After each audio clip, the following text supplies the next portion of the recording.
I just came out here and I noticed this big, gigantic hole. Also on this side, tons of claw marks and little holes. I'm thinking Eclipse is doing that. She's probably jumping from there using her hind feet right here. I don't know, maybe she tried to go up the front. Maybe it's one of those other 2 cats or 3 cats because there's puddles up here, so maybe they were using this as drinking water, you know, something. But it's all tore up.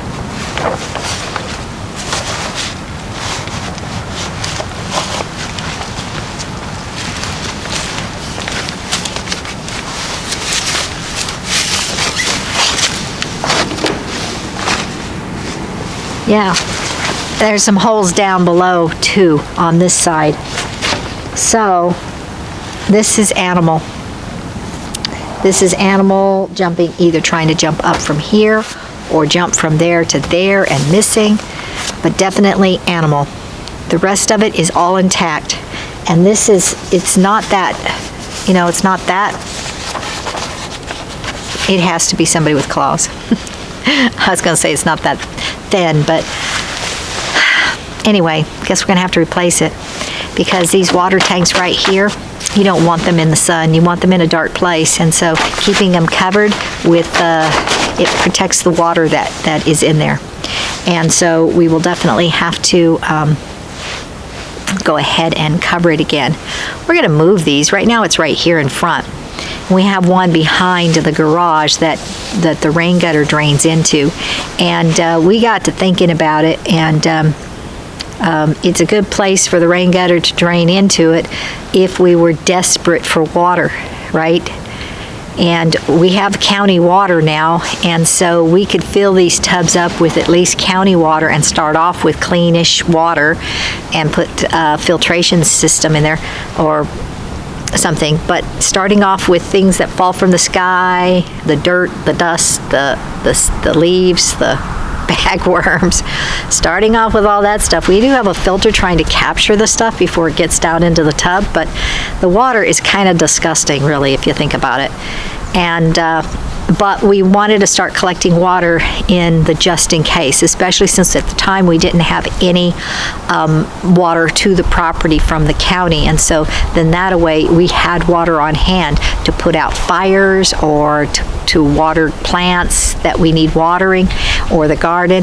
And it's still a really good idea because we have one pipe, and that's way over there. So we were contemplating taking this tub and putting it out to the garden, filling it up with water, using mini hoses to get to it, filling it up with water, and then using this water to water the garden with inside the garden tunnel, because it's not going to get rain. It's going to rely on us watering it because of how we're going to have the plastic over the top.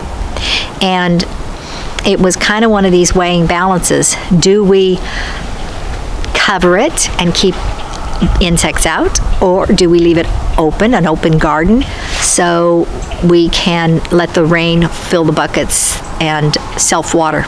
Like the flowers that bloomed around the yard in the buckets, that was all self-watering. We never watered it once, except when it was seedlings, and then we watered the seedlings only.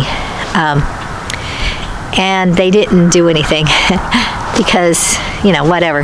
But 4 or 5 months later, all these flowers came up, so that's delightful. Anyway, so we were balancing that out. Well, I've tried 2 summers now. The first summer we arrived, and then last year to grow a garden here in Texas. And the bugs are atrocious, and they eat my plants.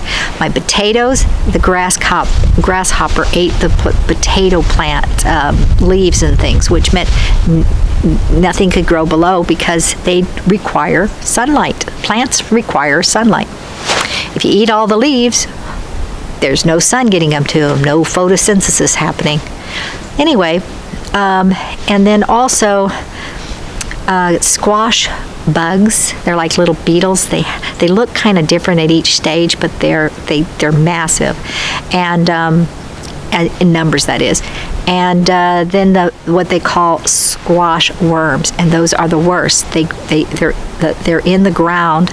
they start off as a beetle, and then they lay eggs at the soil line, and then when the larva hatches or whatever, they bore into the squash, and then they go up and they eat the plant, and they get bigger and bigger and bigger, and then boom, plant's dead.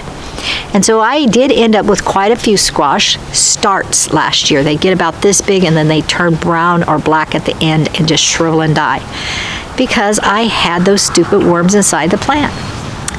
And of course we had tomato worms, and we had well, you know, the grasshoppers. But anyhow, I lost all the melons. Whether it was, I did get a few watermelon, but I lost the pumpkin, I lost the cantaloupes, I lost all the melons, I lost all the squashes, all the zucchinis. I tried cucumbers. I didn't get those either. I think that was heat. So I got a handful of beans, a few tomatoes. It was miserable. A long story to tell you this. We decided to go ahead and cover it to eliminate the bad bugs, to try to get them to become big, healthy plants, so if bugs did get to them, they had a fighting chance to survive.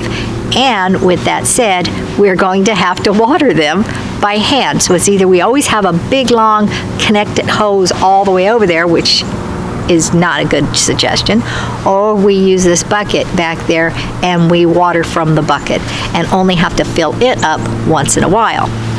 That sounds like a better deal. Point being, there's a hole inside the cover, and we're going to have to replace it.